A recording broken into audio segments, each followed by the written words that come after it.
ሁላችንም መጽሐፍ ቅዱሳችንን ወንጌል ማቴዎስ ምዕራፍ 6 ላይ እናወጣና ተነስተን ቆመን እናነባለን አብረን የእግዚአብሔርን ቃል። የማቴዎስ ወንጌል ምዕራፍ 6 ላይ እናወጣለን። መጽሐፍ ቅዱስ የያዛችሁ አብረን ድምጻችንን ወጣ አርገን ከኔ ጋር አብረን እናነባለን። 1 2 እናንባ አንድ ላይ። መዝጊያውንም ዘግተህ በስውር ያለው አባትህ ጸልይ፣ በስውር የሚያይ አባትህም በግልጥ ይከፍልሃል። ብዙ ጊዜ ታውቁታላችሁ ይህንን ቃል። እኔም እንደናንተ ከብዙ ጊዜ በፊት ጀምሮ አንብቤዋለሁ።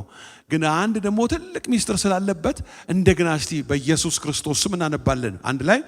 ስትጸልዩ ወደ እልፍኝህ ግባ፣ መዝጊያውንም ዘግተህ በስውር ላለው አባትህ ጸልይ፣ በስውር የሚያይ አባትህም በግልጥ ይከፍልሃል። በግልጥ ይከፍልሃል። ምንድን ነው የሚከፍለኝ? በግልጥ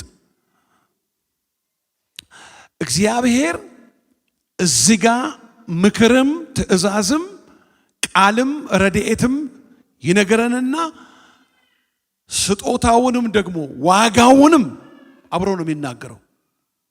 ብዙዎቻችን በቃ በርህን ዝጋ የሚለው ጋር የምንቆመው ኖ እንደዛ አይደለም። በርህን ዝጋ ብቻ አይደለም፣ ዋጋ እከፍላለሁ ነው የሚለው እግዚአብሔር አምላክ ይርዳን። አሜን ወገኖቼ ሆይ። አሁን ደግሞ መዝሙር 145 ላይ ነው የምናወጣው። መዝሙረ ዳዊት ምዕራፍ 45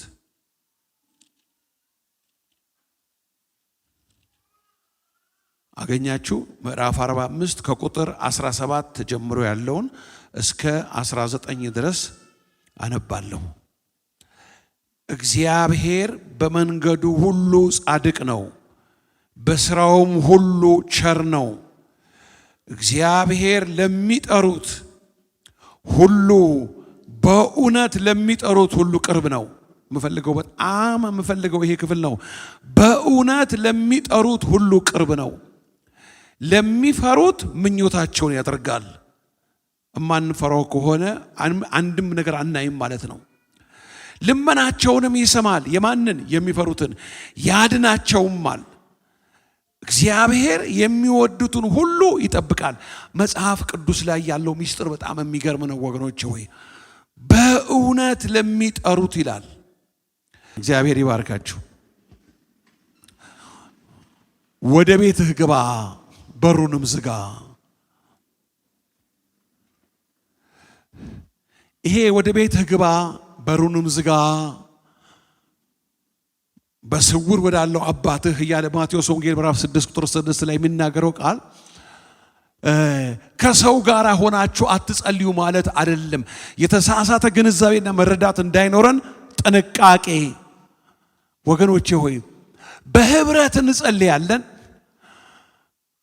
በቤተ ክርስቲያን እንጸልያለን፣ ከቅዱሳን ጋር በህብረት እንጸልያለን።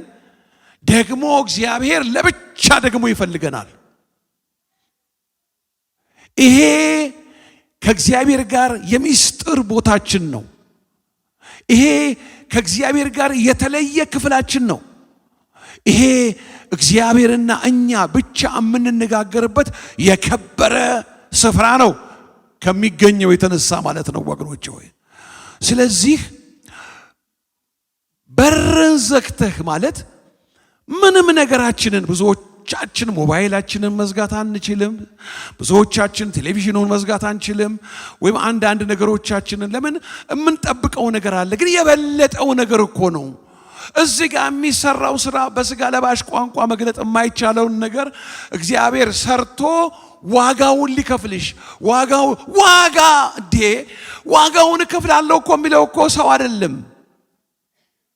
በስውር አንተ ትሰራለህ፣ እኔ በአደባባይ እከፍልሃለሁ እኮ ነው የሚለው እግዚአብሔር። እግዚአብሔር ደግሞ የዋሽ ዘንድ ሰው አይደለም ልጄ፣ ሰው አይደለም እግዚአብሔር።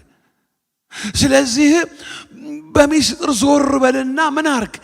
ምልጃ ጸሎትህን፣ ያንን መቃተትሽን ያንን እግዚአብሔር ፊት የምናፈሰውን ነገር እግዚአብሔር ማየት ይፈልጋል። በመጀመሪያ ደረጃ አስተውሉ፣ ቦታውን እግዚአብሔር ያከብረዋል። ለምን? እሱን አክብረን የምንገኝበት ቦታ ነው። ከሰው ጋር ሳይሆን ሰማይንና ምድርን ባህርንም በውስጣቸው ያለውን ሁሉ ከፈጠረ ጋራ የምንነጋገርበት ቦታ ነው። የልባችንን ነገር የምናፈስበት ቦታ ነው። ለዚህ እኮ ነው ግባ እና እኔና አንቺ ብቻ እንገናኝ።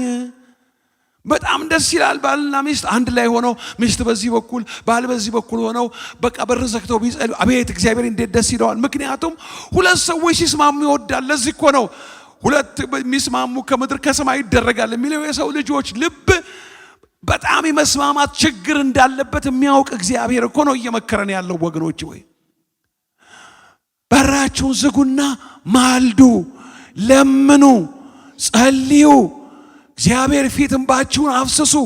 እግዚአብሔር መልሶቻችሁን ይዞ አደባባይ ላይ ይመጣል። ለምን? እግዚአብሔር ታማኝ ስለሆነ። ክብር ሁሉ ለገናናው ስሙ ይሁን። አሜን። ወገኖቼ ሆይ ታማኝ አምላክ ነው የምናመልከው። ስለዚህ ነው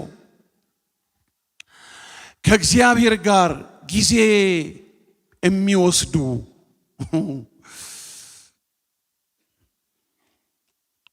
አንድ ትልቅና ዋና ነገር ወገኖቼ ሆይ ከእግዚአብሔር ጋር ጊዜ ትወስጃለሽ፣ ከእግዚአብሔር ጋር ጊዜ ትወስዳለህ። እንግዲያውስ ዘመኑ አይሰወርብህም። ሊሆን ያለው ነገር አይጠፋብሽም። ሊሆን ያለው ነገር ወይም ዘመን ውስጥ ያለው እንቅስቃሴ እንቆቅልሽ አይሆንብህም። ምክንያቱም ወገኖቼ ሆይ ዘመን፣ ወራት፣ ቀናት፣ ጊዜያት በእግዚአብሔር እጅ ላሉ በእግዚአብሔር እጅ ላሉ። ስለዚህ ምን ይላል እግዚአብሔር መሰላችሁ? በአንድ ቦታ ላይ ሐዋርያው ጳውሎስ ይሄንን ነገር ለሕዝቤ ንገርልኝ ይለዋል። በሕዝቡ በባሪያ ውስጥ እግዚአብሔር እንደዚህ ብሎ ያሳልፋል። ባሪያዬ ንገርልኝ፣ እንደዚህ ብለህ ንገርልኝ ባሪያዬ፣ ቀኖቹ ክፉዎች ናቸውና ዘመኑን ዋጁ ብለህ ንገርልኝ። ቀኖቹ ክፉዎች ናቸውና ዘመኑን ዋጁ። እንደ ጥበበኞች እንጂ ጥበብ እንደሌላቸው አትመላለሱ። እንዴ ቀኖቹ ክፉዎች ናቸው፣ ዘመኑን ዋጁ። እግዚአብሔር ክፉ ቀን ይፈጥራል እንዴ? ቆይ የጊዜ ባለቤት ማን ነው? እግዚአብሔር። ጊዜን የፈጠረ ማን ነው? ታዲያ ለምን ክፉ ሆነ ቀኑ? ለምን ክፉ ሆኑ ቀኖቹ? ኤፌሶን መልእክት ምዕራፍ 5 ከቁጥር 15 ጀምሮ እኔ ያላወጣውም ጊዜ እንድንጠቀም ነው። ቀኖቹ ይላል ወገኖቼ ሆይ ክፉዎች ናቸውና ዘመኑን ዋጁት፣ ማለት የራሳችሁ አድርጉት። ቆይ እስቲ ስለ ጊዜ፣ ስለ ወቅት፣ ስለ ዘመናት ስናስብ ስንነጋገር ወገኖቼ ሆይ እግዚአብሔር የፈጠረውን ነገር ሁሉ አየና ዘፍጥረት ምዕራፍ 1 ላይ እንደዚህ አለ። ቁጥር 31 ላይ እግዚአብሔርም የፈጠረውን ሁሉ ተመለከተ፣ እግዚአብሔር የፈጠረውን ነገር እጅግ መልካም ነበረ ይላል። እንዴ ጊዜያትንና ዘመናትን እግዚአብሔር ለሰው ሰጠ ፈጠረና እንጂ እግዚአብሔር ከጊዜያትና ከዘመናት ውጪ ነው ያለው። ጊዜያትንና ዘመናትን እግዚአብሔር ከጊዜና ከዘመናት በላይ ሆኖ ይቆጣጠረዋል። እግዚአብሔር ያለው ወገኖቼ ሆይ ዘለዓለም በሆነ ጊዜ፣ ወቅት፣ ቦታ በሌለው መንፈሳዊ ዓለም ውስጥ ነው እግዚአብሔር ያለው። ጊዜን እግዚአብሔር ፈጠረና ለሰው ሰጠና እንደዚህ አለ፣ ሁሉም እጅግ መልካም ነው አለ። ታዲያ ክፉ ቀን ከየት መጣ ካላችሁ ሰው በኃጢአት ሲወድቅ ያልሆነ ነገር ምን አለ? ጊዜን እግዚአብሔር ፈጥሮ ጊዜን ሰው እንዲጠቀምበት ጊዜን በመልካም ሁኔታ ሰዎች እንዲያስተዳድሩት እንዲሆኑበት እግዚአብሔር ጊዜን የሰጠው ለሰው ነው። ነገር ግን ጊዜ ከሰው እጅ ወጣና በሌላ እጅ ውስጥ ገባ። በምን ምክንያት ነው ካላችሁ በኃጢአት። በማዕጅ ውስጥ ገባ ካላችሁ ጊዜ ለሰው የፈጠረው ጊዜ እግዚአብሔር ከሰው ወጣና በሰይጣን እጅ ገባ። ስለዚህ ቀኖቹ ምን ሆኑ? ክፉዎች ይላቸዋል ቀኖቹ። እንደዚህ አይነት ነገር ሰው ሲል አልሰማችሁ? አይ እንዴት አይነት ወርቅ ጊዜ ነበር መሰላችሁ? የዛሬ 20 ዓመት የዛሬ 30 ዓመት ይላሉ። እኛ ደግሞ እንደዚህ እንላለን። የዛሬ 40 ዓመት የዛሬ 50 ዓመት አቤት ምን አይነት ግሩም ጊዜ ነበረ። እህሉ እንደዚህ ጤፉ እንደዚህ ምኑ እንደዚህ ነበረ። አቤት ምን አይነት ወርቅ ጊዜ ነው። እሺ እንደዚህ አላላችሁም እንዴ? ምን ነው እንቆቅልሽ ሆነባችሁ? እንደዚህ ጥሩ ጊዜ ነበር አላላችሁ ብለናል አይደል? ሁላችንም። ግን እቺን እውነት እንዳትረሱ። ከዘፍጥረት ምዕራፍ 3 ጀምሮ ደግ ጊዜ ጥሩ ጊዜ መልካም ጊዜ የሚባል የለም። ከዘፍጥረት ምዕራፍ 3 ጀምሮ እስከ ኢየሱስ ክርስቶስ ቤተክርስቲያኑን እስከሚወስድበት እስከ ራፕቸር ድረስ ቀኖቹ ክፉዎች ናቸው። አላወጣም። አሁንም ማስታወሻ የምትይዙ ያዙ። አንደኛ ዮሐንስ መልእክት ምዕራፍ 5 ላይ እንደዚህ ሚል ቃል ታገኛላችሁ። ዓለም በክፉ እንደተያዘ እናውቃለን። በቃ ወገኖች ዓለም ምን ሆኗል? በክፉ ተይዟል። እኔና እናንተ በጌታ በኢየሱስ ክርስቶስ አመንንና ዳንንና እግዚአብሔር በሰጠን የልጅነት ስልጣን በዚህ በጨለማው ዓለም ውስጥ አለን።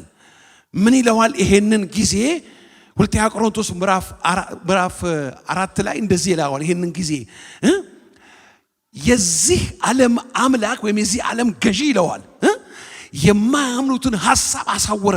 ምንድነው ማለት ነው? ከሰው ላይ ይሄንን ሲቀማ ሰው ባለመታዘዝ በአመፀኝነት ከእግዚአብሔር ጋር ያለውን ህብረት ሲለያይ ሰው በጨለማ ዓለም ውስጥ በጨለማው ስልጣን ስር የሚኖር ሆነ። ነገር ግን አካሄዳችንና ወገኖቼ ሆይ እሱ በተስፋው ቃል መሰረት ዘመኑ ሲደርስ ከሰማየ ሰማያት ወርዶ ዘመኑ ሲደርስ ከድንግል ማርያም ተወልዶ እኔና እናንተን ከዘላለም ሞት ፍርድ አስጥሎ ልጆቹ አደረገንና በርሱ ስልጣን በጨለማው ዓለም ውስጥ አሁን ስንኖር እንደዚህ አርጎ አለ። ቀኖቹ ክፉዎች ናቸውና ዘመኑን ዋጁ። ማለት ዘመኑን የራሳችሁ ማድረግ ትችላላችሁ። የት ጋር? የጸሎት መንፈስ፣ የልመና መንፈስ፣ የምልጃ መንፈስ ከእግዚአብሔር ጋር ጊዜ ወስጄ አምላኬን ለምኜ ቃሉን አንብቤ ቃሉን በልቼ ስወጣ የሚሰድቡኝን አልሳደብም። ክፉ በሚያደርጉብኝ ላይ ክፉ አልመልስም። ለምን? ዘመኑን መዋጀው በምንድን ነው? እንደ ኢየሱስ ክርስቶስ እንደተመላለሰ እምመላለስ ከሆነ ምን ሆናለሁ መሰላችሁ?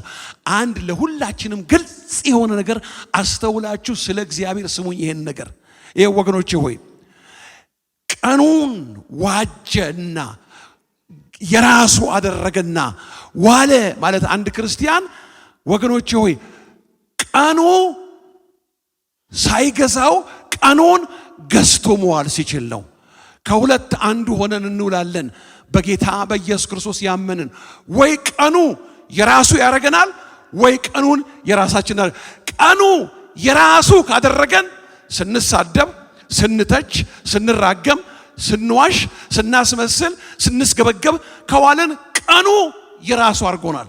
ቀኑን የራሳችን ካደረገን ስንባርክ፣ ስናፈቅር፣ መልካም ስንናገር ኢየሱስ ያድናል፣ መልካም ቃል፣ መልካም ሐሳብ፣ መልካም ውሎ ምን ሆነን ማለት ነው? ቀኑን የራሳችን አደረግን። እኔ እናንተን ይሄንን የሚሰሙኝን ሁሉ እችን ቃል ብናገር ጌታ ቢሰማኝ እናንተ ላይ ቢወድቅ ቀኑ የራሱ አያድርጋችሁ። ቀኑን የራሳችሁ አድርጎ መዋልን ሚስጥር መንፈስ ቅዱስ ብርሃኑን ያብራላችሁ። አሜን ወገኖቼ ሆይ ለዚህ ነው ቀኖቹ ክፉዎች ስለሆኑ የት ጋር እንዋጀዋል? መዋጀት ማለት አንድን ነገር የራስ ማድረግ። ምን አድርጎ? ዋጋ ከፍሎ። ስለዚህ ቀኖቹን ዋጁ። ምን አድርጉ? የራሳችሁ አድርጉት። ቀኑ የራሱ አድርጓችሁ አትውሉ። የሚጸልዩ ሰዎች በሕያው አምላኬ ፊት እነግራቸዋለሁ፣ የሚጸልዩ ፊቱን የሚፈልጉ በእግዚአብሔር ፊት ጊዜ የሚወስዱ ሰዎች ቀኑ የራሱ አያደርጋቸውም። ምን ያደርጉታል መስላችሁ? ቀኑን የራሳቸው አድርገውት ይወራሉ። እስቲ ክብር ለኢየሱስ ክርስቶስ ይሁን።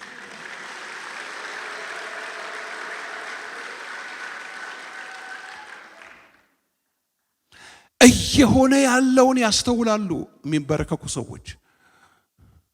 ሊሆን ያለውን ነገር የሚገልጥ መንፈስ አብሯቸው አለ፣ የዘላለም መንፈስ። ወገኖች ሆይ ከእግዚአብሔር ጋር ጊዜ የሚወስዱ ቅድም ያነበብኩላችሁ ክፍል አለ። እሱን አሁን እንደገና እናያለን ወገኖቼ። ሆይ እግዚአብሔር ለሚጠሩት ሁሉ ቆይ እንግዲህ በሉ እስቲ እግዚአብሔር ለሚጠሩት እስቲ እግዚአብሔር ለሚጠሩት ሁሉ በእውነት ለሚጠሩት ነው።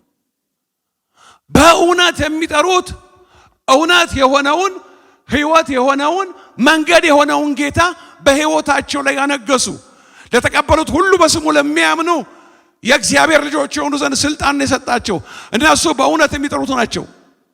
በእውነት መጥራትና ወገኖቼ ሆይ በእውነት መጥራት ማለት በስርዓት መጥራት ማለት ነው። በእውነት መጥራት ማለት በተገቢው ሁኔታ መጥራት ማለት ነው። እግዚአብሔርን እንዴት ነው እሱ የማይሆን ቦታ ላይ ሆነ የማይሆን ጩኸት ምንም ከንቱ ነገር አይደለም እንዴ? ስለዚህ በእውነት ምጥራኝ ከሆነ ማለት እውነተኛ መስመር ላይ ነህ። እውነተኛ መስመር ላይ ነኝ። በጌታ በኢየሱስ ክርስቶስ አምኖ ድኖ ግን አካሄድና አኗኗር ከዓላማኙ ጋር ለውጥ የሌለው ህይወት ነው ያለኝ። አሁን እኮ እንደዚህ ሆነ፣ ዘመኑ እንደዚህ ሆነ። ዓለም ስታይ ከርሷ ያልተለየ ሆነባት በጌታ አምኖ ዳነ የሚባለው ህብረተሰብ። ስለዚህ አንድ አይነት ሆነ፣ ተመሳሰለ፣ መለየት አቃተ። ስለዚህ ወገኖቼ ሆይ ከንቱ ጩኸት መጮህ እንዳይሆንብን ማለት ነው። ወደ ጌታ ወደ ኢየሱስ ክርስቶስ ሰዎች የሚመጡት በአብዛኛው እኔና እናንተን እያዩ ነው። እኔና እናንተን ሲያዩ ኢየሱስን ያያሉ፣ ቅንነትን ያያሉ፣ የዋህነትን ያያሉ፣ ፍቅርን ያያሉ፣ ትህትናን ያያሉ፣ እሺ ማለትን ያያሉ፣ ገርነትን ያያሉ። ወይስ ወገኖቼ ሆይ ብዙዎች ልዩነት ስላጡብን ወደ ጌታ ወደ ኢየሱስ ክርስቶስ ወደሚመለክበት ቦታ መምጣት ብዙ ሰዎች አቃታቸው? ምክንያቱም እነሱም ሲያዩት እነሱ ጋር ያለውን ነገር እዚህ ቦታ ላይ ማዩት፣ ልዩነት ጠፋ። በዚህ ዘመን ላይ እጅግ ጥንቃቄ ወገኖቼ ሆይ እግዚአብሔር ቢያነጋግርሽ፣ ፈውስ ቢያመጣ፣ በረከት ቢለቅ ወገኖቼ ሆይ በግል ነው የሚያቅሽ፣ በግል ነው የሚያቅህ፣ በግል ነው የሚጠብቅህ፣ በግል ነው እግዚአብሔር ሐሳቡ ፈቃዱን የሚገልጥልህ። ምክንያቱም ነገሮች ተደበላልቀዋል፣ አንድ አይነት ሆነ ነገሩ። ልዩነት ማየት ሰዎች ሲያቅታቸው፣ ልዩነት ማየት ሲያቅታቸው ወገኖቼ ሆይ ግራ ገባቸው፣ ተጨነቁ። እንዴ ይሄ ታዲያ እኔ ኢየሱስ ክርስቶስ ያድናል ና አላችሁኝ፣ መጣው እና ምንድነው እሱ? እኔ እኮ የነበርኩበት ቦታ ያለው ነገር ሁሉ ነገር አለ። ድሮ እኮ ሰው ደከመ፣ አቃተው፣ ከጌታ ቤት ወጣ ይባላል። እረ እንዲመለስ ጸልዩለት፣ እንጸልይ የምንልበትን ዘመን አስታውሳለሁ። ምን ነው እከሌ እኮ ባካረገች እኮ እከሌት ምናምን ይባላል። ከዛ ኋላ ይጸልያል፣ እንዲመጣ ይጸልያል። አንዳንድ ሰዎች እየሄዱ እንዲመለስ ምክርና አንዳንድ እርዳታ ነገር ያደርጋሉ፣ በጸሎትም ሆነ በምክርም ያደርጋሉ። አሁን እኮ ከቤተ ክርስቲያን ለምን ይወጣል? ከቤተ ክርስቲያን አይወጣም እኮ። ዓለም ራሷ ገብታ ቁጭ ብላለች። ስለዚህ እዚሁ ነው እኮ ያለው ሁሉም ነገር። ክፋቱም እዚሁ ነው፣ እርኩሰቱም እዚሁ ነው፣ ዓለማዊነቱም እዚሁ ነው። በዚህ ሰዓት ነው ተጠንቀቁ ወገኖቼ ሆይ። ሕይወት የዘላለም ነው። ከሞት በኋላ ሕይወት እንዳለ እንዳይጠፋባችሁ ወገኖቼ ሆይ። እማይጸልይ አገልጋይና የቤተ ክርስቲያን መሪ እንዴት አድርጎ ትውልዱን ወደ ጸሎት እና ወደ ፈሪሃ እግዚአብሔር ያመጣዋል? እንዴት አድርጎ ነው ሶፋ ላይ ቁጭ ብሎ ሲጃራውን የሚያንቦለቡል አባት እናንተ ልጆች ነግሬያቸዋለሁ ሲጃራ ብታጭሱ እያለ ልጆቹን ቢላቸው አባዬ እኔም እንዳንተ መቼ እንደማጭስ ነው የሚለው አይኑን ነው የሚያዩት እኮ። ምክንያቱም እፊታቸው ላይ እኮ እሱ የሚሰራው ስራ አለ። አያችሁ፣ ምሳሌ ስንሆን እኮ ምሳሌውን ትቶላችኋል ኢየሱስ። አንደኛ ጴጥሮስ ምዕራፍ 1 ላይ ምሳሌውን ተወልን። ምን እንድንሆን? ምሳሌውን እንድንከተል፣ እንድናወራ አይደለም። ማውራት በዛ፣ የሚናገር ሰው በዛ የሚናገር ሰው ወገኖቼ ሆይ የሚንበረከክ ሰው ካለ ያስታውቃል እኮ ወገኖች፣ ከኋላውም ከፊቱም ያስታውቃል። የሚጸልዩ የእግዚአብሔር ሐሳብ አይሰወርባቸው። የሚጸልዩ ወገኖች የእግዚአብሔር ፈቃድ አይጠፋባቸው። የእግዚአብሔርን ሐሳብ ይውላችሁ የእግዚአብሔርን ፈቃድ አውቆ ተረድቶ ከመኖር በላይ ምን በረከት አለ? እግዚአብሔርን ፈቃድ ያወቀ ሐሳቡን የተረዳ እንደሱ የተባረከ እንደሷ የተባረከች አለች። ያወቀውን እኮ የሚኖርበትንም አቅም ይሰጠዋል። ለማወቅ በመጀመሪያ መጠጋት ያስፈልጋል። ትውልዱ ለምን ግራ እንደተጋባ ታውቃላችሁ? እግዚአብሔርን የሚያገለግሉ የሚመስሉ ግን ከእግዚአብሔር የራቁ ሰዎች በምድር ሁሉ ላይ ባሉ የአገልግሎት ጎራ ላይ ቀዳሚ ሆነው ወጥተዋል። እግዚአብሔርን የሚያገለግሉ ይመስላሉ፣ ነገር ግን ከእግዚአብሔር እጅግ የራቁ እንደሆኑ በፍሬያቸው ታውቋቸዋላችሁ። አጭርና ግልጽ ነገር ወገኖቼ ሆይ ሕይወት እኮ የ10 ዓመት የ20 ዓመት የ50 ዓመት የ100 ዓመት የ1000 ዓመት እኮ አይደለም። ሕይወት እኮ የዘላለም ነው። እግዚአብሔር እየመከረን ያለው ዘላለማችን እንዳይበላሽ ነው። እግዚአብሔር ይርዳን። ዘመኑን እንድንዋጅ እግዚአብሔር ይርዳን። እንደዚህ አለ፣ በእውነት ለሚጠሩት ሁሉ ቅርብ ነው። ታዲያ ለምን ራቀ? በዘመኑ ለምን ራቀ? የሚቀርባችሁ በግል ነው እወቁ። በግል ካልቀረባችሁ በህብረቱ ላይ አይገኝም እግዚአብሔር። በህብረታችን ላይ የሚገኘው በግል ከተገኘልን ነው።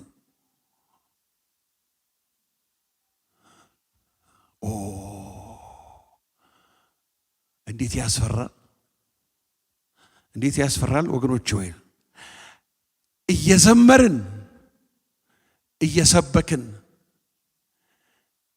እያስተማርን እንደዚህ ቦታ ቆመን ላለመሸነፍ መገዛት፣ ጉልበታችንን ማስገዛት፣ እያገለገሉ ላለመሸነፍ እያገለገሉ ወይም የእግዚአብሔርን ልጅ ስም ተሸክመን ሰዎች በእኛ እንዳይሰናከሉ ወገኖቼ ሆይ እግዚአብሔር አምላክ ሁላችንንም ይርዳን። ምን ይመስላችኋል የጸሎት አለመሰማት? መዝሙር በቅንፍ 66 ላይ አውጡ እስቲ ወገኖቼ፣ እግዚአብሔር ይባርካችሁ። መዝሙር በቅንፍ 66 ከ17 ጀምሮ እስከ 20 ድረስ ያለውን ቃል እናነባለን። እግዚአብሔር አምላክ ይረዳናል።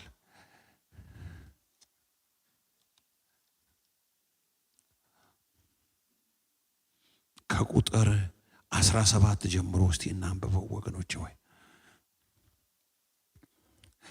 እግዚአብሔርን የምትፈሩት ሁሉ ኑ ስሙኝ። አቤት የሰማይ አምላክ ልዑል እግዚአብሔር። እግዚአብሔርን የምትፈሩት ሁሉ ኑ ስሙኝ። ቁጥር 16 ላይ ቁጥር 17 ነፍስ ለነፍስ ያደረገላትን ልንገራችሁ። በአፌ ወደ እርሱ ጮሁ፣ እሺ በአንደበቴም አመሰገንሁት። በልቤስ በደልን አይቼ በሆን ጌታ አይሰማኝም ነበር ይላል። ስለዚህ እግዚአብሔር ሰማኝ፣ የልመናዬን ድምፅ አደመጠ። ጸሎቴን ያልከለከለኝ ምሕረቱንም ከኔ ያላራቀ እግዚአብሔር ይመስገን።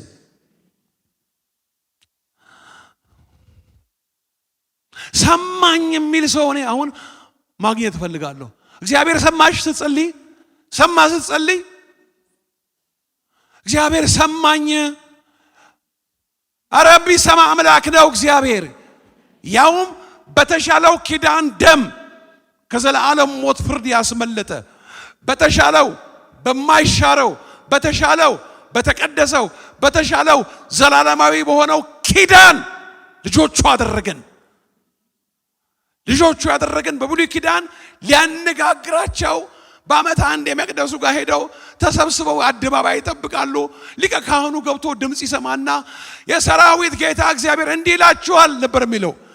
በተሻለው ኪዳን ደም የዳነው እኔና እናንተ መንፈሱ በውስጣችን ስላለ በየትም ቦታ ተንበርክከን ስማኝ ስንለው ለምን አይሰማንም? በልቤስ በደልን አይቼ ብሆን ኖሮ። በደል የት ነው የሚጀምረው? ልብ ውስጥ ነው።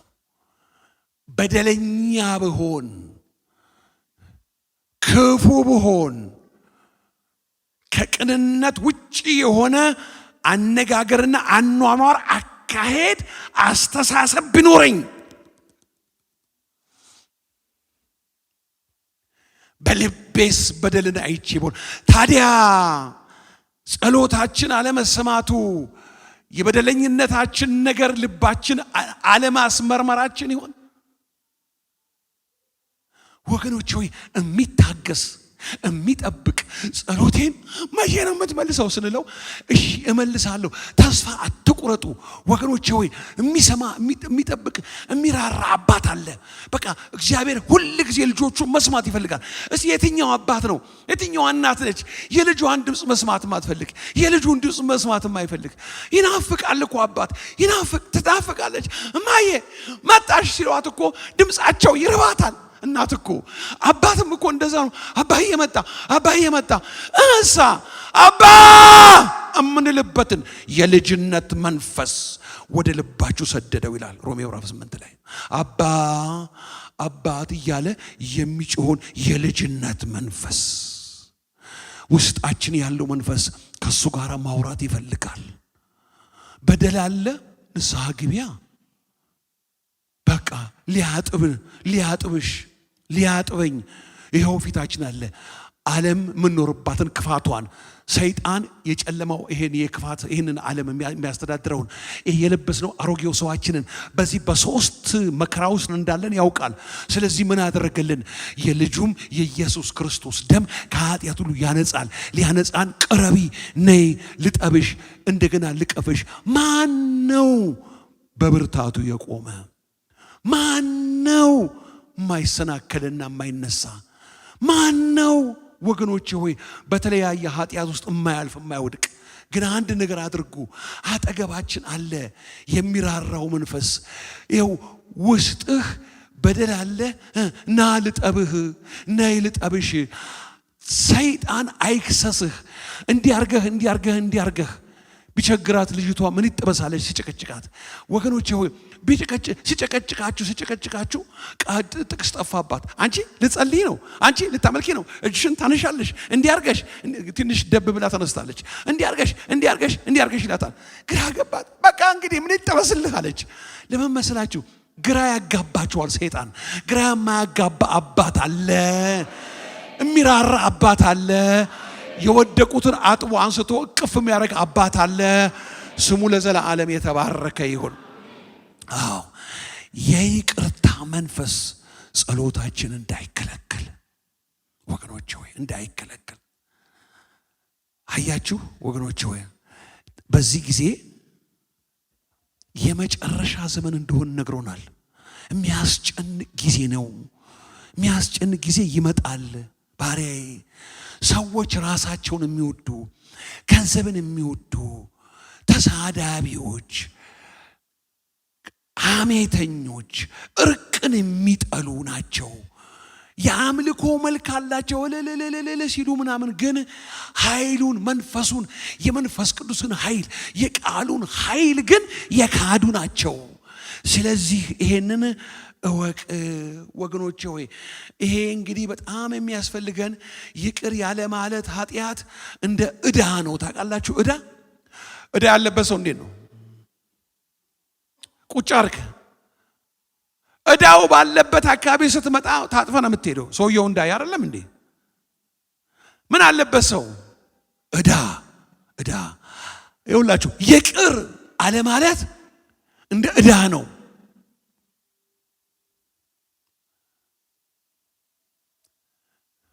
ይኸው በሕያው በማገለግለው አምላኬ ፊት አስተውላችሁ እንድትሰሙኝ ይፈልጋለሁ።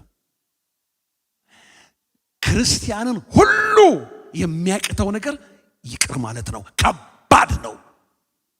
ወቁ ይሄንን አሁን እጠይቃለሁ፣ መልስ እፈልጋለሁ። በድሎሻል፣ በድሎሃል፣ አሳዝኖሃል። ግን ጌታ ምን ይላል? ይቅር በለው፣ ይቅር በያት። እሺ ጌታዬ ይቅር ብያለሁ ትላላችሁ። ትንበረከኩና ጌታ ሆይ እኔ አንተን ስለምወድህ ጌታዬ እንዲህ ነው እኮ ያደረገኝ፣ እንዲህ ነው እኮ ያደረገችኝ፣ እንዲህ እኮ ነው የሆንኩት፣ ግን ጌታዬ ይቅር ብያለሁ ብላችሁ ትነሳ። ተመስገን ተመስገን ኢየሱሴ ትነሳላችሁ። ያ ሰው ብቅ ሲል እንደ ደነበረ በሬ ከውስጣችሁ ብድቅ ይላል። እንዴ ልንገራችሁ፣ ስታዩት ወይ ስታዩት እንደገና ብድግ የሚል ከሆነ ያ ይቅር ያላችሁትን ነገር እንደ አዲስ ብድግ ካለባችሁ ሚስጥሩን ልንገራችሁ፣ ይቅርታው የውሸት ነበር ያደረጋችሁት፣ የእውነት አይደለም። ምክንያቱም የእውነት ከሆነ ሰውየውን ስታየው ውስጥህ እንደገና መደንበር የለበትም፣ መሰቃየት የለበትም፣ ፊትህ ይለወጣል። ይሄንን አዩ አንድ አይደለም፣ ሁለት አይደለም፣ 3 ጊዜ በህይወቴ ያየሁትን ነው የምነግራችሁ።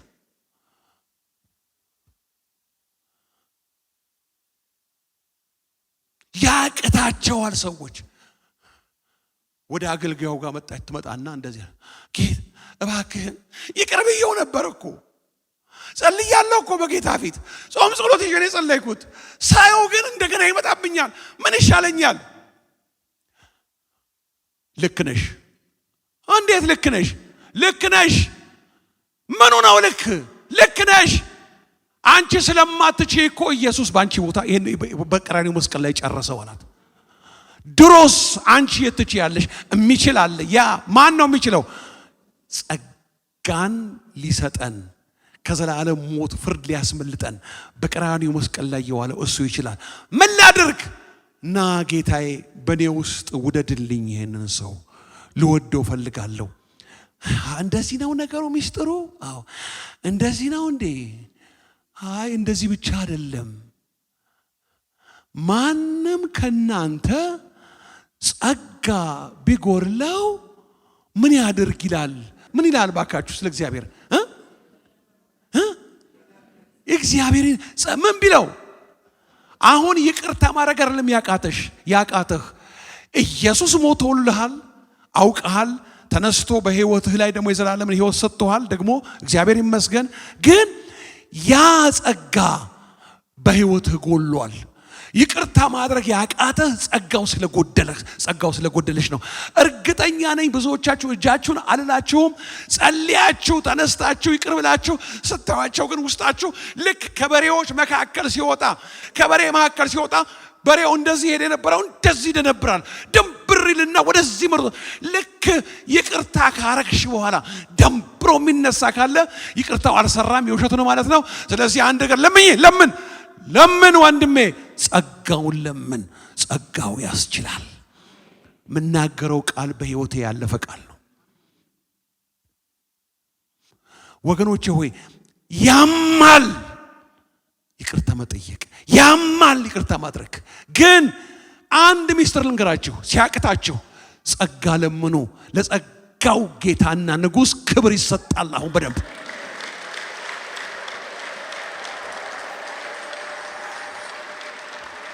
አይ በደንብ እንድስተውክ በደንብ እንድስተኝልሽ በደንብ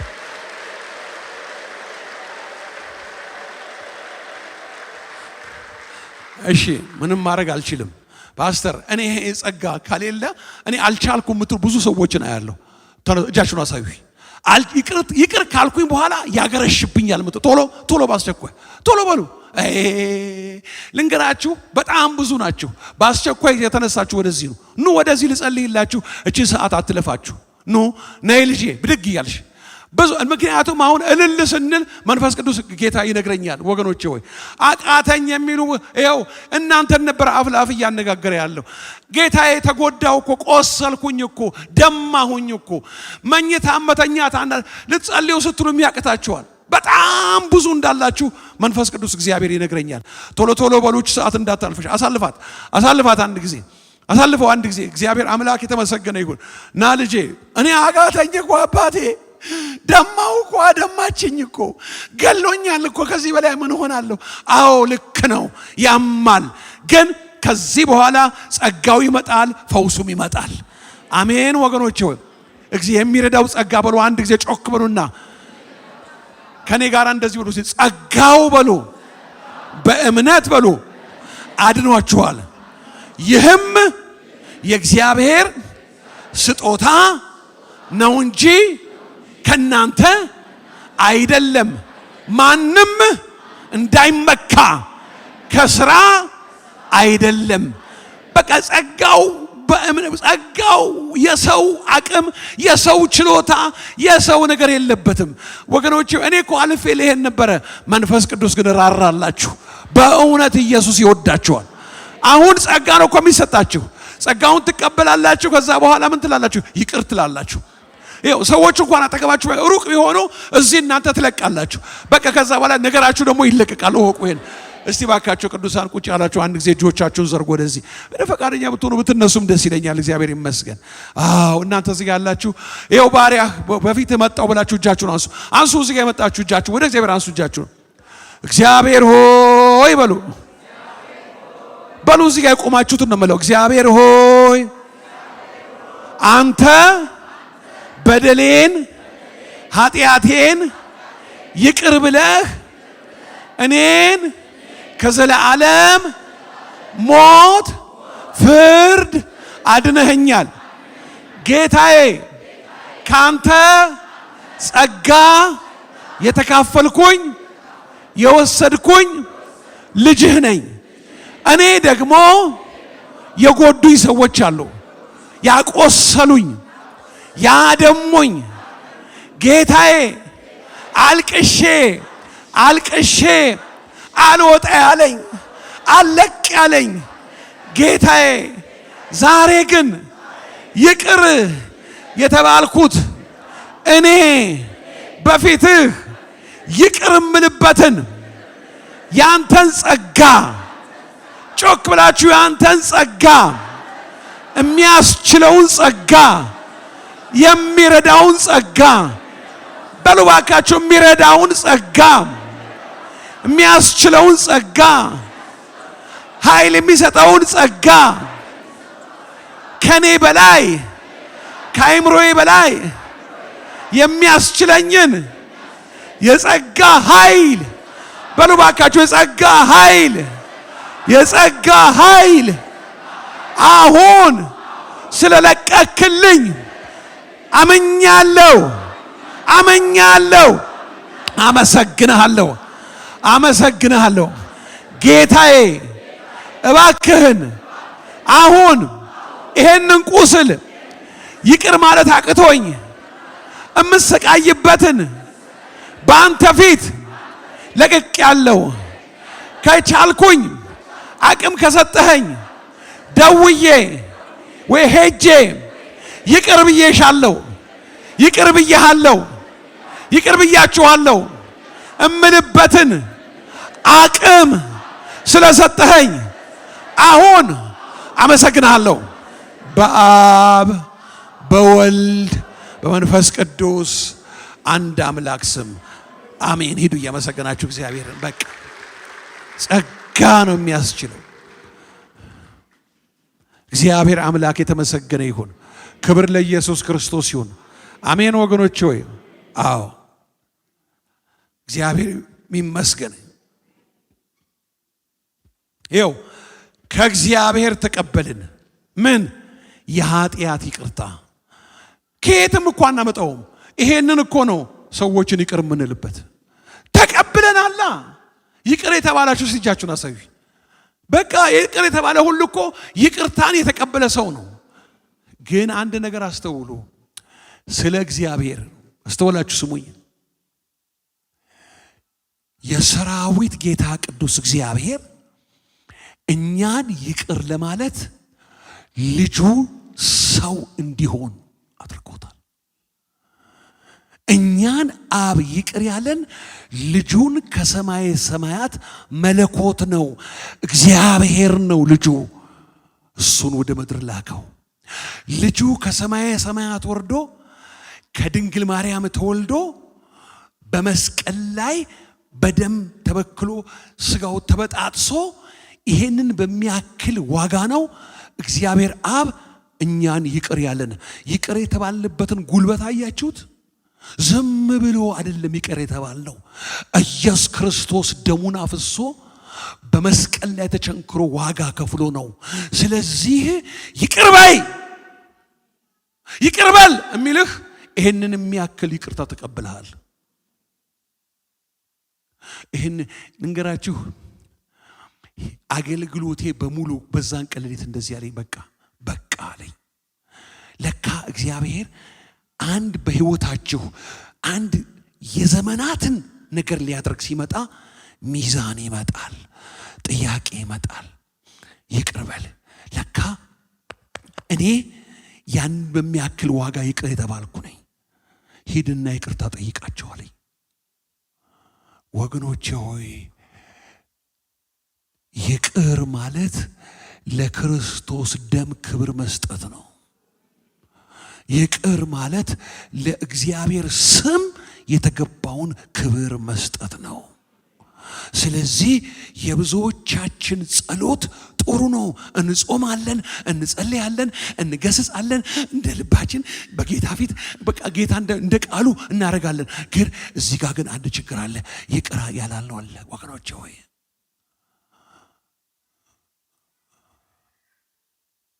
ብዙ ቅዱሳን ብዙ ምስክርነት አለኝ፣ ጊዜ የለም። ምን አሉ ሲናገሩ ዓለማዊ ሰው ማስታረቅ ይቀላል። ይሄ በልሳን የሚጸልየውን ህብረተሰብ ማስታረቅ በጣም ከባድ ነው። ሚስጥር ልንገራችሁ፣ ይቅርታ አድርግ ባለህ ኢሚዲየት ጸጋው ባለበት ሰዓት ተንቀሳቀስ። በዛን ሰዓት ሳትንቀሳቀሽ ውለሽ አድረሽ ሳምንት፣ ወር፣ 3 ወር፣ 4 ወር በኋላ አንተ ነህ ብቻህን የምትሄደው። ጸጋው የለም። እኔ የሄድኩት ሂድ ባለኝ ሰዓት ላይ ሄድኩኝ። ሂድ ባለኝ ሰዓት ስንቀሳቀስ ጸጋው አብሮኝ ተንቀሳቀሰ። የማይቻለውን ነገር ጌታ በህይወቴ አሳየኝ።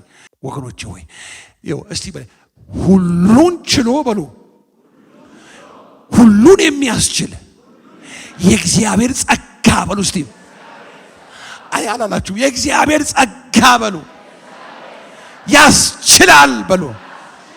አዎ ጸጋው ያስችላል ወገኖቼ ሆይ። ስለዚህ ጸሎታችን አይከለከልም። እግዚአብሔር አምላክ እግዚአብሔር ይመስገን። በጣም ሰፊ ስለሆነ እግዚአብሔር ከረዳን ከኖርን ሳምንት እንቀጥላለን። ግን አንድ ነገር ነግሬያችሁ ጨርሳለሁ። ስትጸልዩ ስትወድቁ ጌታ ፊት በህይወታችሁ አንድ ነገር መሆን ይጀምራል። ለራሳችሁ እውነተኛ መሆን ትጀምራላችሁ። የገባችሁ እጃችሁን አሳዩ። ብዙዎቻችን ለራሳችን እውነተኛ አይደለንም። እንደፈለጋችሁ ታርጉታላችሁ። ራሳችሁን አይደለም አትፈሩትም። ስትዋሹ አትፈሩም። ስትጠሉ አትፈሩም። ለምን? ራሳችንን እኮ አናውቀው። ስንጸልይ ራሳችንን ማወቅ እንጀምራለን። ስንጸልይ ለራሳችን እውነተኛ መሆን ከጀመርን በእግዚአብሔር ነገር ሁሉ ውስጥ እውነተኛ የእግዚአብሔር ልጆች እንሆናለን። እግዚአብሔር ይርዳን። አሜን። እንጸልያለን።